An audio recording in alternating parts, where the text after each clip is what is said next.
Tuesday, April 5th at the San Francisco Marriott Marquis. The Digital Analytics Power Hour, live at eMetrics San Francisco.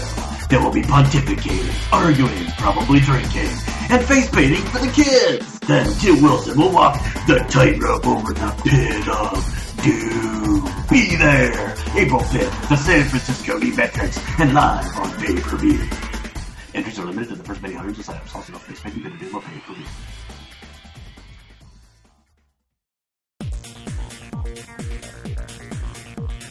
Welcome to the Digital Analytics Power Hour.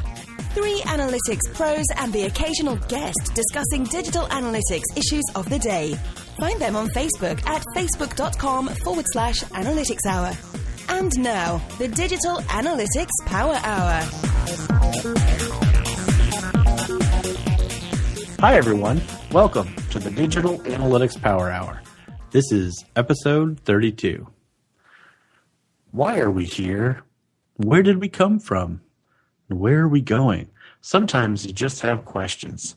Well, this episode is not about those questions. Get a hold of yourself.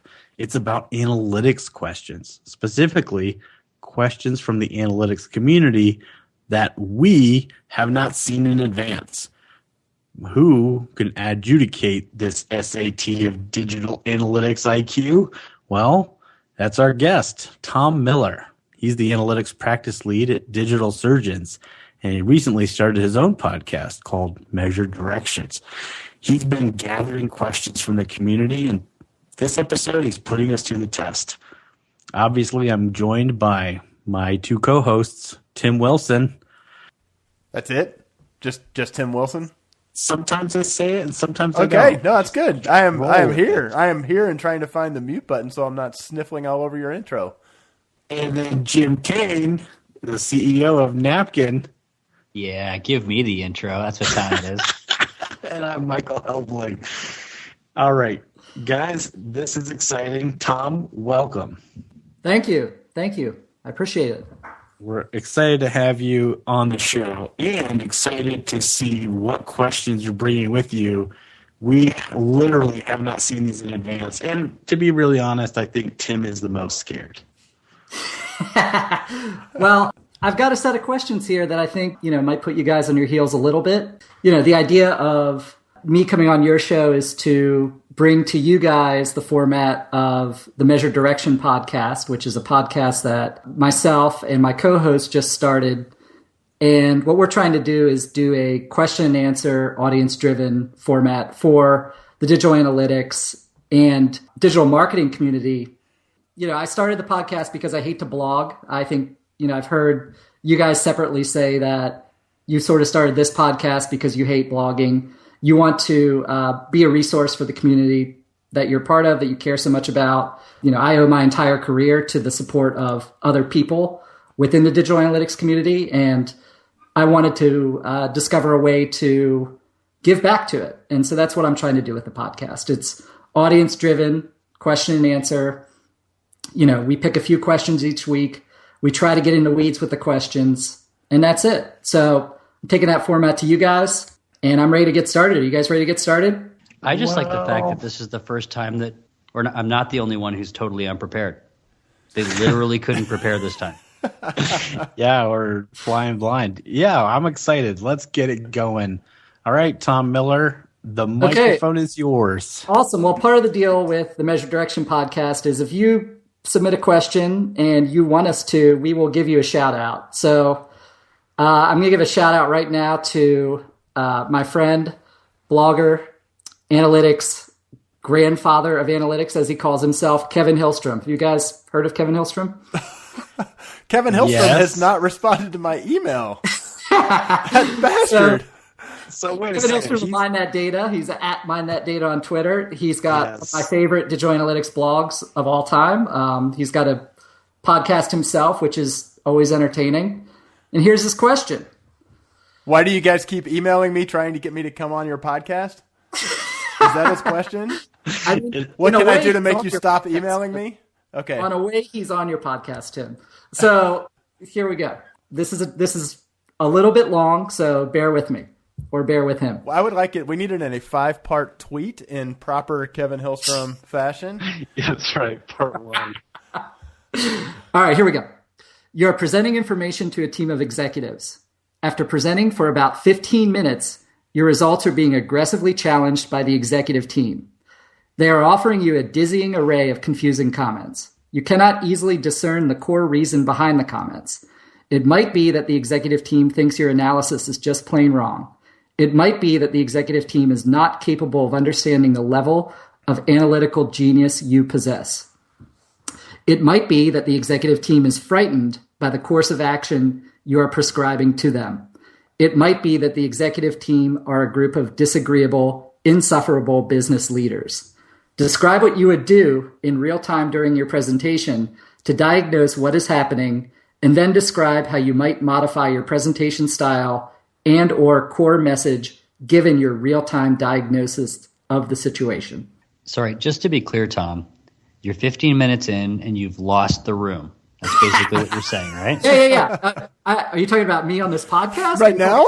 I don't know. I feel pretty good about your start. I think it was a strong start. The question. You're presenting, you're 15 minutes in. 15 minutes in, and you've got a cold room, and they are executives. So this has happened to me before, and frankly, when you've lost the room, and the room is senior executive, you're not getting it back. Because they probably talked about it before you came in. There's probably a significant amount of perceived bias against the work, and you can't sell something no one wants to buy. So when that has happened to me in the past, I basically just put down the mouse. I state, in my experience, it seems like I'm in a place where I'm not adding the right kind of value, and figure out what it takes to earn the right to present analysis that will be listened to. Because it doesn't mean anyone's stupid, and it doesn't mean anyone's wrong.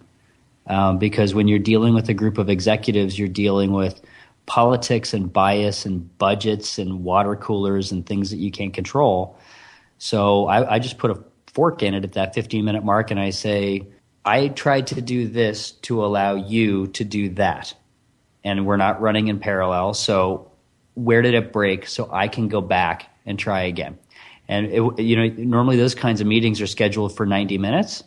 And at that 15-minute mark, I need to have about a 15 or 20-minute additional meeting.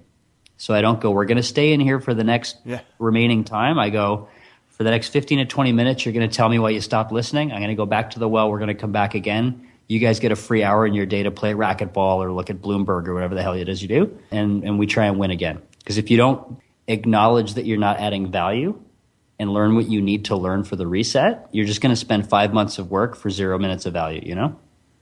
Yeah, that'd be my thought. I was thinking the same thing. Like the last thing to do is just to plow through like that. That I've watched the no. Let me just keep going through my slides, and that's absolutely not it. So my one add to that. So I think the same thing. Standing up, saying this isn't working. I'm not pointing fingers at anyone. I mean, not getting defensive, but acknowledging that there's clearly a misalignment here, and then that next 15 minutes, the key is you've got to walk out knowing really understanding what your next steps are. Because in some cases you might not get another shot, but if you are going to get another shot, you damn well better be crystal clear what it was that went awry and how to follow up. So I think that's immediately going into the mode of, I need to have an action item coming out of this, and I need to make sure that my action item is the right one, and that in this entire room that everyone is clear on what I'm going to do next, and then apologize for the situation and let them get on with their day. And I'd follow up Tim's follow-up with a double follow-up squared.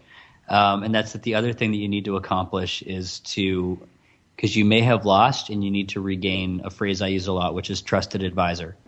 So if you walk out of that room and they go, well, nerd failed, I guess we have to have another meeting. Like, you need to walk out of there with the people in the room acknowledging you didn't kick it through the posts this time, but that person is an expert and they will come back properly next time, or else you will lose the room and you probably won't get back into it. To the trusted advisor idea, I think that if you're walking into a room and you're challenging someone's position, then you've already failed, right? It's like you've lost the meeting before you've even begun it. And in order to be an effective communicator, especially to executives within a meeting, you need to pre-game meeting skills. Kevin talks here about some meeting skills, reading the room, diagnosing what's happening, modifying your presentation. That's great. Those are good skills to have, but pre-meeting skills are also important. And being able to preview. But that's the key. I was thinking, we're not going to go into consultant mode and say, how you solve that? You hop in a time machine and go fix it.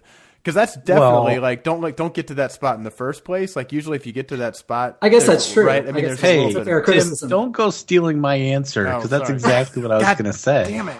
Because there's two things that were happening before the meeting that are going to hopefully save you from that situation.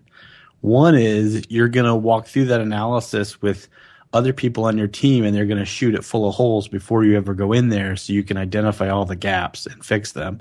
The second is, and depending on how important the recommendation is, you pre-align along every executive chain you can find to let everybody know what recommendation's about to be made, and everyone's feedback has already been incorporated, and you just blaze through it and get the decision made. The executive meeting is probably not the place to spring brand new ideas on executives. The phrase "don't shoot the messenger" is a cliche, but the reason why it's cliche is because messengers get shot all the time, right? It's easy to say, well, the easiest thing to do is not get in that situation by doing your upfront work first. Well, so let's say it happens. So then you pause, you channel your inner Kevin Hillstrom, and then you look around and you're like, okay. And then you probably do what Tim and Jim just said to do, which is okay, what should we be doing instead of this? Because this obviously is not the right direction. The other point I'd add, by the way, and I have seen very good analysis turn to shit at speed by people that don't know how to run a meeting. And I'm sure everyone listening today has been in 2 meetings today that were an epic waste of time. And an analyst needs to know how to run a meeting. And if you get in a room and the combined salary time for that room, it's like a $6,500 hour for the business, and you don't have an agenda, you don't have structure, you don't have pre-structured deliverables, you're going to piss them all off. They're not going to listen anyways. And that's part of that trusted advisor thing. But, learning to run a meeting is as important as learning PowerPoint as far as I'm concerned. There you go. Awesome. All right, question 2. Jim Stern, I think you guys might know him. Jim Stern of the eMetric Summit, author, agent provocateur. All around nice guy. Stern, at Jim Stern on Twitter, asks, what's the most exciting over-the-horizon method or technology that you're keeping an eye on? You can pass if you want. I think it's a really great question. I do too. I think Real Doll Analytics is really going to change the way people look at intimacy.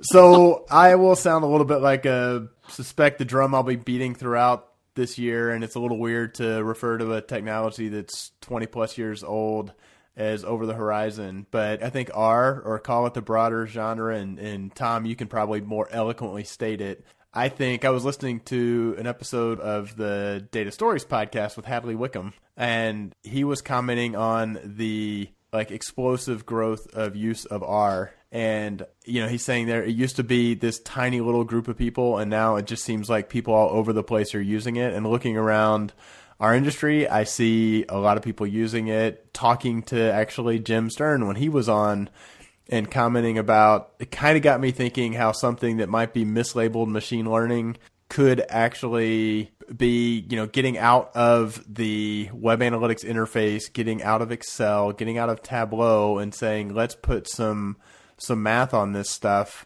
and not rely on the web analytics tools to do much more than stitching together the sessions and collecting the data, and using more powerful tools. And so to me, I think that's where I'm excited that we can start to say, oh, I found a bunch of correlations, and as an analyst, I looked at them, and 80% of them didn't surprise me or I couldn't do anything with, but the other 20% sent me down a path of meaningful, actionable analysis. So that's to me, and I look around how much in the chatter in our industry, how many people are talking about it. For an emerging technology, R certainly is very old. and that is great. It's finally getting its due. Couldn't agree more. Over the horizon is the adoption within our industry. Is the adoption.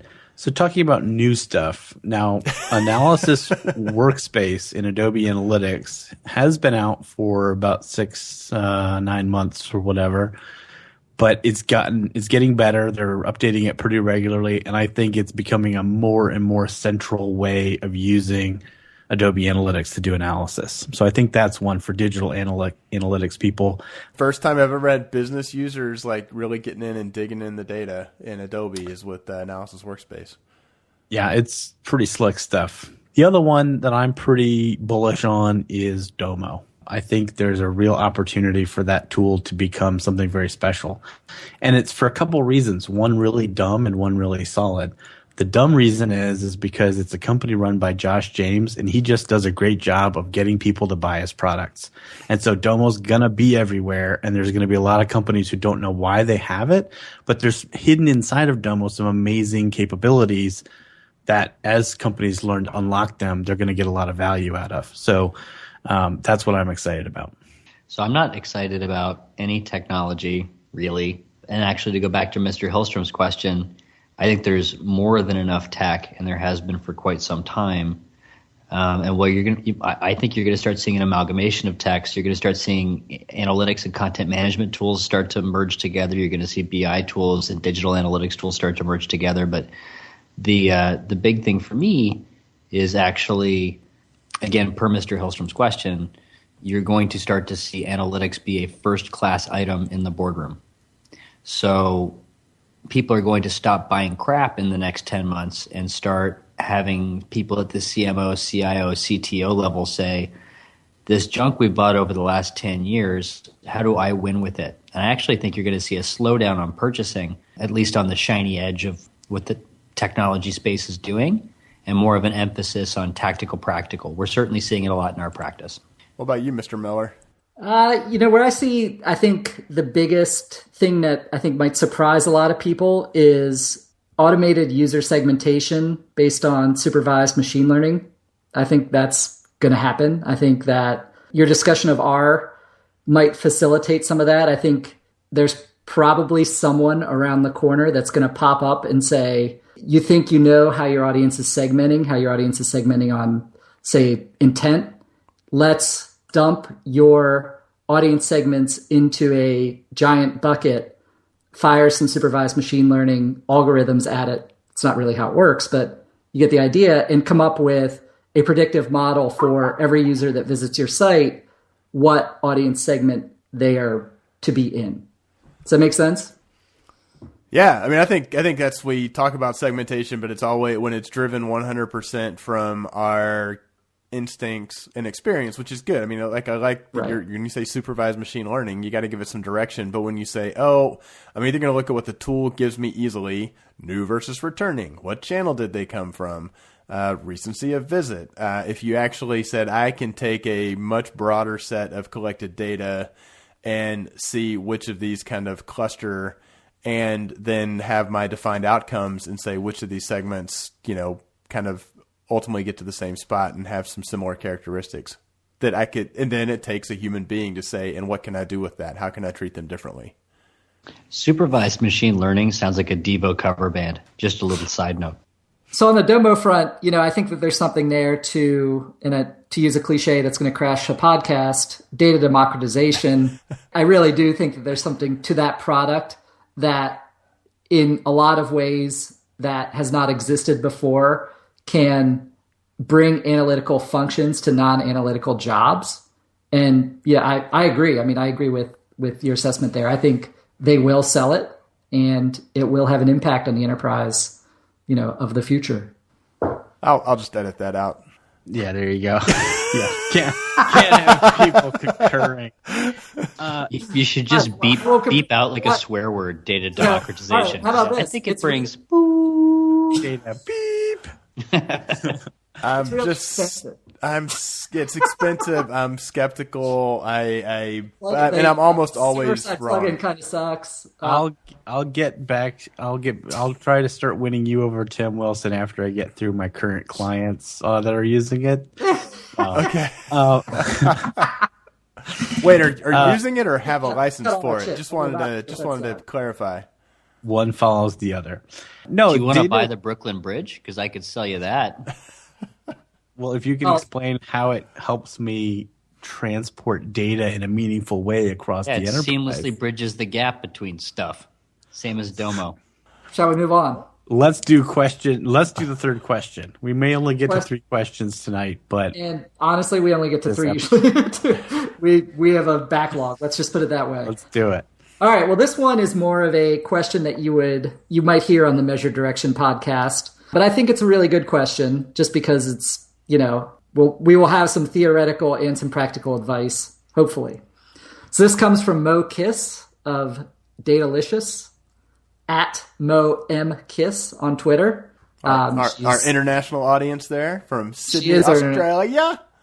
Correct. Good day. Was that your Australian accent, Tim? That was terrible. That was old man on porch get off my lawn accent. That was you kids today. I think my visa for my next trip there just got revoked, and I haven't even applied for it yet.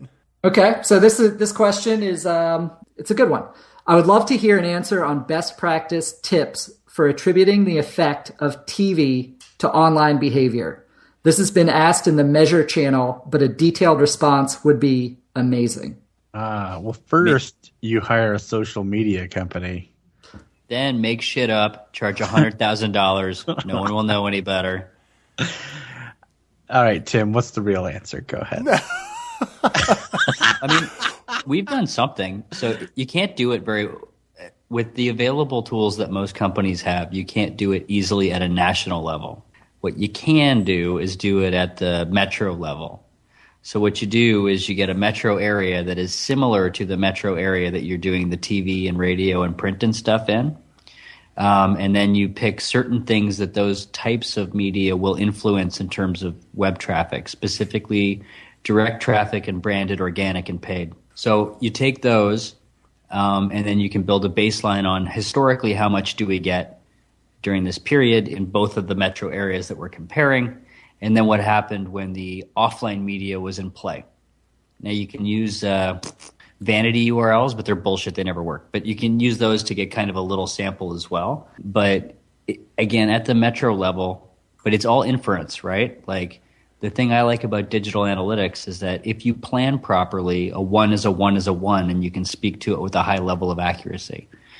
When you start doing inference level measurement, like maybe kind of sort of the banner ads that we bought on the side of the highway, what do they call them? Billboards? I do too much digital.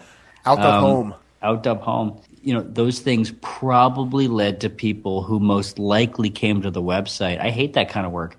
It doesn't mean it's necessarily wrong, but there's, it's inference analytics. Was that helpful? Yeah, and I think that's why everybody punts on this question is because there's not a good formula for, here's how you find out specifically. It kind of goes back to, okay, what data can I actually connect and what data can I actually get and then combine in a meaningful way. When it gets us in trouble, right? I mean, so this is again, certain things are 100% accurate and certain things are educated guesses. And if you're not an experienced web analyst, you don't know the difference between those two things. So the question was kind of what's the impact of TV on digital, right? Just to be clear, or what is the absolute impact of TV? No, the question is what's the best practice for measurement of measuring TV of TV to digital? Yeah.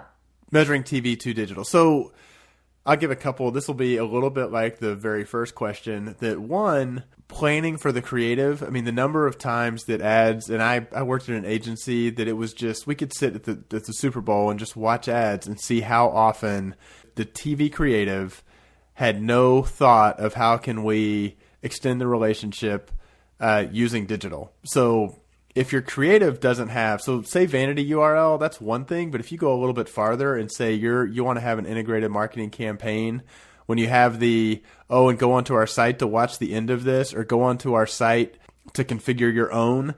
So I think that's like one level steps way back and says, if you want these to be related, you need to design them to be related, which means you probably need to have a digital experience that was still a tiny little minuscule fraction of an investment compared to what you spend on TV. But how are you paying off the commercial and giving people giving them a call to action that right now or at some point they'll want to go to? It doesn't work for all products, but if you do that, then you're partway there, because you can say, hey, I've sent people to do this thing, and I may or may not know exactly when my ads are running. So that's kind of one half of an answer. Another half, I was really intrigued by what this company called Clarivoy. They're a little startup, little attribution management company here in Columbus. And going back a couple of years, what they were doing, which was super intriguing to me, was they were using Piwik, whatever, however you pronounce it, right? Open source web analytics, where you have a lot more configurability. They could get down to the minute or down to the second web analytic granularity. And then they went and had partnerships with the data on the TV spots. And so then they would say, and this almost was more of kind of a TV optimization than necessarily a TV attribution. The more I kind of thought about it, was they knew exactly what spots were running on what shows, on what channels, and where, and at what times. And they would then look at the lift in traffic to their site in very, very small, like within a minute or two of the ad running. And that didn't necessarily say, here's guaranteeing the value, but that'd be, even if an ad didn't have a explicit call to action, you could say, gee, when this ad ran on the CW at 10 o'clock at night, we saw, this kind of lift in traffic to our site. When it ran on ABC at this other time, we saw a much bigger lift. And what are we paying for those spots? So that was actually, to me, more of just you're going to spend on TV. Why don't you spend it in places it seems like it's more likely to be hitting a market that wants to go find something out? Still didn't get totally to the attribution. So I don't think it's impossible. I just think it takes a little, not a, hey, we ran this TV, now go measure it. Kind of, it takes a little more deliberate thought. Right. And there's new stuff that's coming. So there's a recent merger between ComScore and RentTrack, which I think will turn into, a really cool product offering. Although tellingly, ComScore divested its digital analytics tool prior to that merger. So they got out of the actual website measurement space directly. I mean, there's probably a ComScore pixel you can still put on your page, but they're mostly doing panel measurement. Anyway, it's an interesting space. Well, and TV is morphing into video too, right? That's the other. Video on demand and consumption via the internet is a huge deal. And that's actually increasing the need to be able to watch something, because you can force pre-roll and you've got much better data. So I agree. But exactly. Way easier to track, right? Yeah. Yeah, I mean, my comment to this question is, if you've got a lot of time on your hands and you know exactly what metros are showing what ad at what time, you could conceivably, with all the big digital analytics tools, programmatically look at, like Jim said, direct and branded search term lift for a brief amount of time post ad view. It would be an extraordinary amount of work to do that.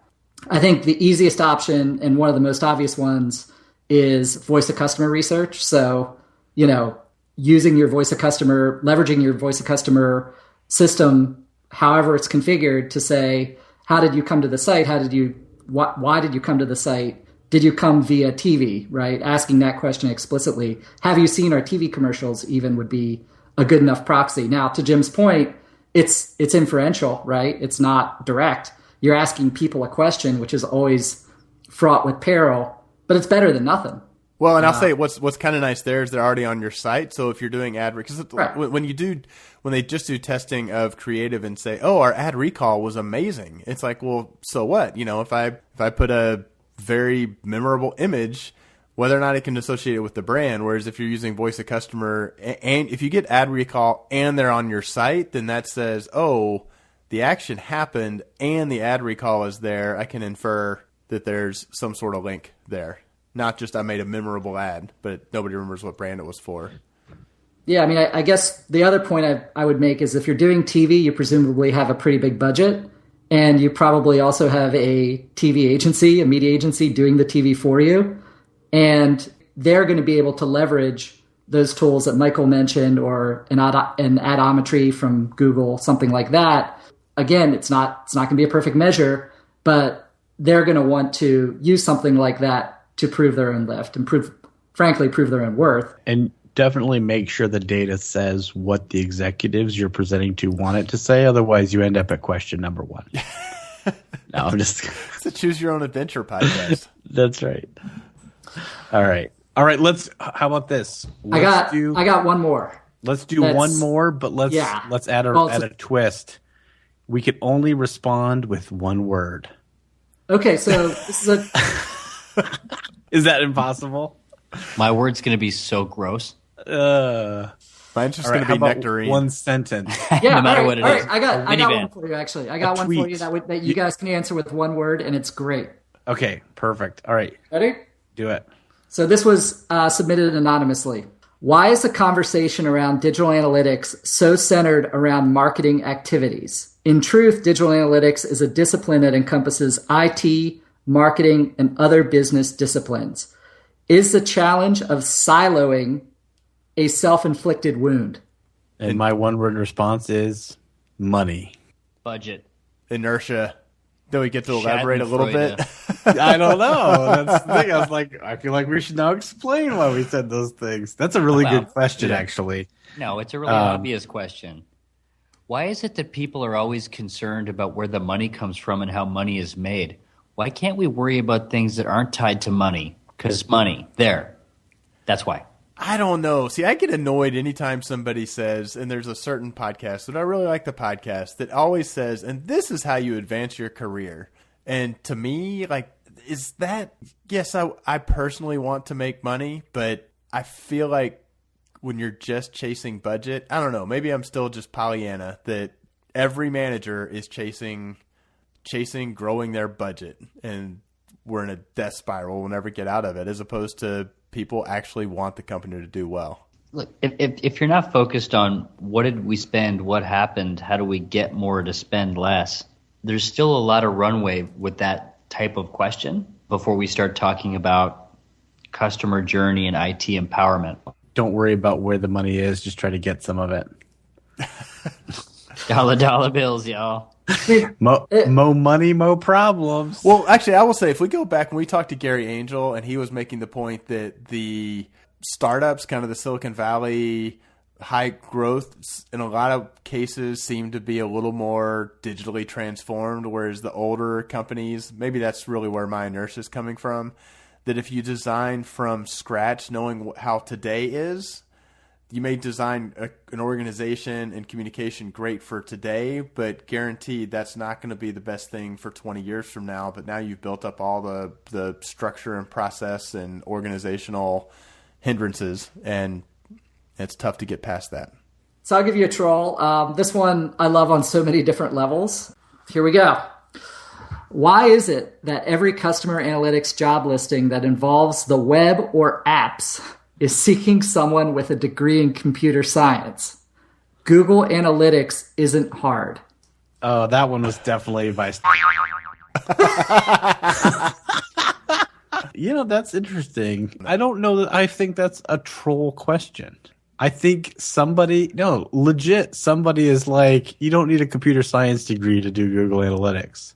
But what they don't know is you do need a computer science degree to do Google Tag Manager. So there you go. I'm just kidding. Well, it's certainly easy to start with a computer science degree, because you're using GA and something's busted, and then you need to do root cause because IT won't give you the time of day. Yeah, I would say probably somebody that's straight up comp sci isn't necessarily my first choice of who to go after. Art philosophy? Now that's interesting. Right? Yeah, I mean, someone wearing a wolf shirt covered in Cheeto dust is probably not going to be a world-class analyst. Oh, they're going to run into that number one question more often. Are you a virgin? No, I think some of it the goes Kevin back. Hillstrom question. Oh, that one. I think some of it goes back to 2 questions ago, that it's inertia of what is this? Oh, the web analyst is in our IT department, and they're the ones who manage the tags, and the last person we had wasn't very technical. So this time we need to get somebody with a computer science degree. I mean, I think job descriptions in general, I mean, and it's not just for digital analytics. Every job description is too broad with, too much of a search for a unicorn, and you want somebody who's got SAS or SPSS and computer science and a master's in statistics and experience with one or more web analytics platforms. So they're kind of casting about, and that's preferably all the analytics platforms. Yeah.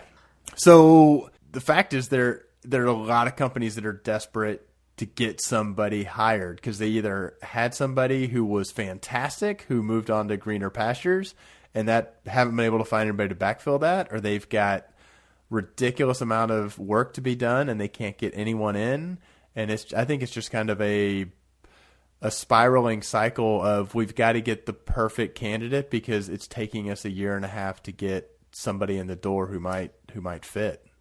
Yeah, I mean that's sort of where I see the weakness of that mindset is you're taking a set of people that by their endorsement, by their degree, are in high demand, and you're further narrowing them to a very high demand position, right? And it shows a lack of, I mean, I guess it depends on the position, right? And it depends on the person, but you're not casting a wide enough net. You're looking for, finding a good digital analyst is nearly impossible. And to limit the scope of your search to somebody with a computer science degree, I would say is almost in every case a mistake. So the real issue is that organizations don't have the guts to realize, and again, I think we're going to spend the whole year quoting Gary. I mean, he was like a gold mine of stolen one-liners, but like the cross-functional team internally, every company has the ability to have a world-class web analytics practice right now with an executive sponsor, part of someone from IT, part of someone from marketing, part of someone from finance. And if they took the gap of the remaining qualifications and hired that, they'd kick the shit out of analytics for the rest of the year. But no one's got the wherewithal to do that properly and on purpose. Well put. Yeah. Yeah. See, what I do is I don't quote Gary. I just plagiarize him. And no. Nice. Yeah, that's good.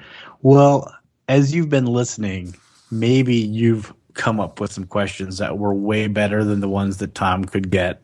Although those were some pretty good questions, and frankly, a couple of them were hard for us to really get around on, and we fouled off a couple of them. So, thank you, Tom. That was amazing. I think everyone definitely go check out his new podcast, Measured Direction. It sounds like there'll be some great conversations that he's leading and guiding and getting questions from the audience. So it'll be good to check out. Obviously, we would love to hear from you on Facebook or Twitter or on the Measure Slack, which is the place to be. And as you heard in the pre-roll, eMetrics San Francisco, a live recording event of the Digital Analytics Power Hour. What will happen there? Who knows? But probably a great idea if you came and found out. So join us there. It's in April. We'd love to see you. Love to meet you. All right. Well, hey, it's been great. Tom, thank you so much for coming up with this idea, doing all the work to get questions from the community. It's been great having you just hang out with us on the show. Yeah, it's been great. I mean, it's been so much fun. And, I really appreciate it. If anyone that is listening to this would like to submit a question to the Measure Direction podcast, the link is bit.ly, that's bit.ly/measured direction. Awesome. So thank you very much. It's been great. Where can they find you on Twitter? Oh, you can find me on Twitter at TMLLR. Great to have you. Thanks again to Tim and Jim for being good sports and putting up with this and having some fun today. I hope you enjoy it as well. We'd love to hear from you. And, of course, for all my co-hosts, this is Michael Helbling signing off. Keep analyzing. Thanks for listening, and don't forget to join the conversation on Facebook or Twitter. We welcome your comments and questions. Facebook.com/Analytics Hour or at Analytics Hour on Twitter. So smart guys wanted to fit in, so they made up a term called analytics. Analytics don't work. Hi, everyone. Welcome to the Digital Analytics Power Hour. This is episode 32. Where are we going? You gotta. That ding was audible.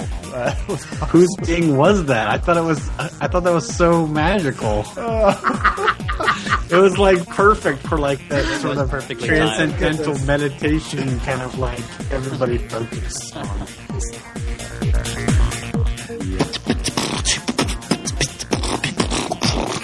Yo. Oh, come on, Jim, you always stop, right? I didn't ready know- to like. I didn't know you were going to throw down hard. Yeah, I was just, I was getting into the beat. Y'all settled in there, Tom. You're Just trying to get comfortable. You know, I'm like 20 months away from technically being a millennial. It's depressing. Then I'd be talking shit about myself a lot, which is just unacceptable. I love typing hard. Live hard, type hard. Yeah, just hard. Doing the Skype thing is gonna hurt your audio the most, Mr. Helbling. You're about to plummet to third place on the audio quality. Thank you, Comcast. Now Tim will send you little snide one-liners for the next 18 months. Skype knows that we are flirting with Zencaster. And It saw us open the Yeah. browsing session. It was like, I'll show you, bitch. that's right. Sorry, did you just call a reskinned Betamax player current tech? This is Jim Kane trolling the forum. Who would win in a fight, the hosts of the Digital Analytics Power Hour or RoboCop? Well, let me answer this one. RoboCop would obviously win. The question is, who would be Clarence Boddicker and who would be Dick Jones? And I've got an opinion on that. I think Jim is Clarence Boddicker. Michael is obviously Dick Jones. So I'm pretty sure we'd be joined by Ron Burgundy and his news team for that fight. So I think it might be a draw. I make that joke around the office and everybody's just like, dude, shut up. Jim's trying to come up with 17 new fart jokes to see if he can just. Yeah, I've never made a fart joke. that's true. They've usually all been sexual.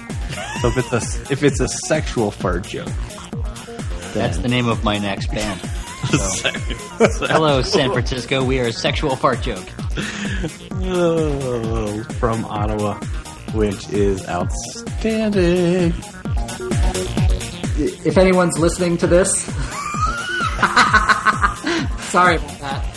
Let's cut that. He's my pot dealer, but he's got an iMac. Is Tim I'm editing here. this? I'm here. Yes. Motherfucker. Oh man, That's what I It's gonna be a train. Rock flag and hard question.